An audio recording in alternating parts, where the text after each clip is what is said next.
The Associated Press projects Eric Adams as the winner of the Democratic primary in the race for New York City mayor. And that means the former police captain will likely be on the ballot in November. And since about 2/3 of the city's eligible voters are registered as Democrats, Adams is expected to win and be the next mayor of New York. If that happens, he will have a lot of work to do. The city is home to more than 8 million people. And last year, it saw one of the worst COVID outbreaks in the nation. Countless people and businesses are still struggling financially after more than a year of pandemic shutdowns. Adams currently serves as Brooklyn Borough president, and he joins us now for an interview you will see first on CBS This Morning. Almost Mayor Adams, nice to meet you. Nice to see you here. Thank you, thank you. You know, people always introduce me as a former police captain.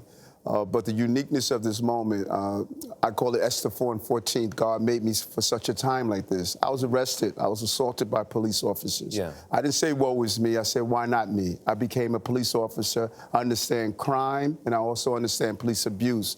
And I know how we can turn around not only New York, but America. We're in a terrible place, and we could turn this country and city around. I want to dig into those comments more, but I want to get to the big question at the top, which is a lot of people look at your win or projected win and think there are lessons here for the wider Democratic Party. And you yourself have said you're the new face of the Democratic Party. Explain that. Because we have abandoned our cities. What's happening in New York City is taking place in Chicago South Side. It's taking place in California and Atlanta. You're seeing gun violence, and it's so pervasive. But it's more than gun violence.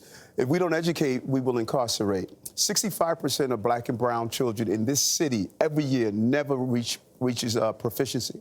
And you're seeing the Democratic Party, basically, they've thrown up their hands, and we're continuing to see the same problems in our inner cities. We need to turn it around. So Governor Cuomo has declared gun violence in New York an emergency situation. There's been an uptick. The root cause, it sounds like you're saying, is a lack of education and support from the ground up? So true. And my first question is, what took so long? And why is it taking us so long? We're watching these babies die year after year after year, and no one seems to care. And so we must have intervention and prevention. But why now, then, with the uptick in gun violence? We saw it go down forever, and it's not like the education system suddenly got worse. Well, it's very interesting. You may have witnessed the national numbers or the citywide numbers, but you still had the crevices of gun and gang violence in communities year after year after year. So the larger numbers may decrease, but you still had the Brownsvilles, the south side of Chicago's, the Comptons, the Atlantas. We've ignored them because we were prospering better economically, but we still had systemic poverty in our cities. So what exactly will Cuomo declaring the state of emergency do as a mayor? What would you do differently, or what can you do to address those issues? Well, we have to really look into exactly what the governor wants to do, because this is very new. He announced it yesterday. But it's going to allow the easy accessibility to finance and money. Okay. And we need to treat gun violence as a public health emergency. Every agency in the city, in this country, must be part of dealing with gun violence, because if we deal with the gun violence, we're going to start dealing with the feeders of violence. We've ignored that for far too long. You know, I've heard from some people in law enforcement who say that gang violence has gone up, gun violence has gone up, because there is this idea that they've heard about defunding the police.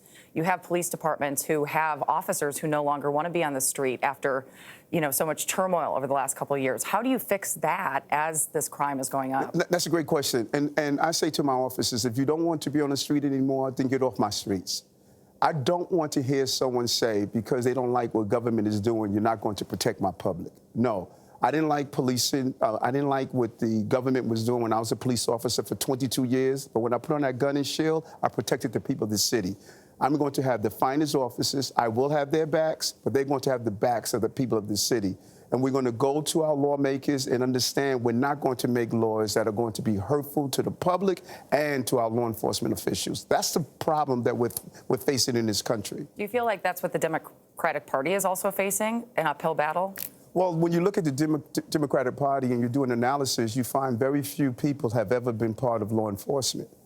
And we have demonized public protection in this city and country because we have too many abusive officers who are allowed to stay in our agency. But at the same time, we have ignored the problems that fed violence in our country. And I said we need to stop doing that.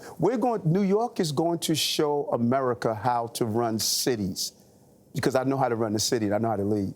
Well, then here's a question on running the city. You want to bring New York back. People are counting on you here in the city of New York to bring New York back. The country needs New York to come back. It's the biggest city in the country. But bringing New York back, does that mean going back to the unequal New York that is a hallmark of the post-Bloomberg boom? How do you go back without reinforcing what was wrong in the first place? But those are the big mistakes that we made. We have to end inequalities, and those inequalities are real. And we cannot continue to ignore that they exist. And it really hurts. It hurts folks like you and I. Because listen, let's be clear. We are sheltered from the real abuse that our country is witnessing. And there's a permanent group of people that are living in systemic poverty. You and I, we go to the restaurant, we eat well, we take our Uber. But that's not the reality for America and New York.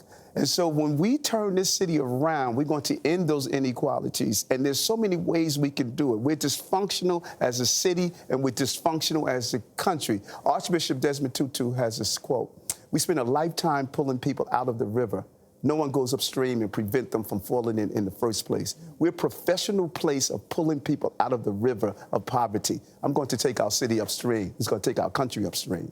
There's determination. A lot of people are counting on him. All right, Mr. Almost Mayor, congratulations on your projected victory, and we'll see you in November. Yes, thank you. Thanks for being here.